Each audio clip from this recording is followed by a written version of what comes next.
सोने का अंडा। बहुत पहले की बात है। एक गांव में अनिल नाम का एक व्यक्ति रहता था। उसके माँ बाप बचपन में ही गुजर चुके थे। वह खेतों में काम करके अपना गुजारा बड़ी मुश्किल से करता था। उसके पास एक मुर्गी थी जो उसको रोज एक अंडा देती थी। जब उसके पास कभी खाने के लिए कुछ नहीं होता तो वह रात को अपनी मुर्गी का अंडा खाकर ही सो जाता था। उसके पड़ोस में एक बब्बन नाम का एक व्यक्ति रहता था जो कि सही व्यक्ति नहीं था। जब उसने देखा कि अनिल अपना गुजारा सही से कर रहा है तो उसने एक दिन अनिल की मुर्गी चुरा ली जब अनिल घर पर नहीं था। इसके बाद बब्बन मुर्गी को मारकर पकाकर खा गया। जब अनिल घर आया और उसने घर पर मुर्गी को नहीं देखा तो इधर उधर अपनी मुर्गी को ढूंढने लगा। उसने मुर्गी के कुछ पंख बब्बन के घर के बाहर देखे। उसने बब्बन से बात की तो उसने कहा कि उसकी बिल्ली एक मुर्गी को पकड़कर लाई थी। मैंने उसको पकाकर खा लिया। मुझे क्या पता था वह तुम्हारी मुर्गी है। अनिल ने बब्बन से कहा कि वह इसकी शिकायत न्यायाधिकारी से करेगा। यह बात सुनकर बब्बन ने मुर्गी की जगह अनिल को एक छोटा बत्तख दिया। अनिल ने उस बत्तख को पाला जिससे कुछ दिनों बाद वह बत्तख बड़ा हो गया और अंडा देने लगा। एक रात को जब बहुत बारिश आ रही थी, एक साधु भीगता हुआ रहने की जगह मांगने के लिए बब्बन के घर पहुंचा, लेकिन उसने उसको मना कर दिया। इसके बाद वह अनिल के घर गया।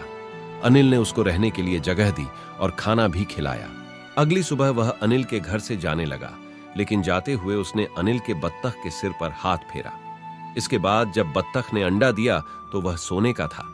अनिल यह देखकर बहुत खुश हुआ। अब बत्तख जब भी अंडा देता तो वह सोने का होता था। सोने के अंडे को बेचकर अनिल की सारी गरीबी दूर हो गई, लेकिन फिर भी वह साधारण जिंदगी ही जीता था। एक दिन बब्बन ने बत्तख को सोने का अंडा देते हुए देख लिया और वह न्यायाधिकारी के पास गया। वह न्यायाधिकारी से बोला कि अनिल ने कल मेरा बत्तख चुरा लिया है। जब न्यायाधिकारी ने अनिल से पूछा तो उसने सारी बात बताई कि किस तरह बब्बन ने ही उसको बत्तख दिया था। न्यायाधिकारी ने कहा कि मैं कल इसका फैसला करूंगा कि बत्तख किसको मिलेगा। बत्तख ने रोज की तरह न्यायाधिकारी के पास भी सोने का अंडा दिया। अगले दिन न्यायाधिकारी ने दोनों को सामान्य अंडा दिखाया और कहा कि यह कल तुम्हारे बत्तख ने दिया है।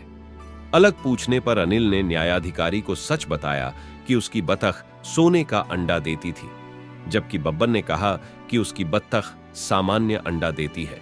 न्यायाधिकारी ने एक नया बत्तख लेकर बब्बन को दे दिया और अनिल को सोने का अंडा देने वाली बत्तख दी।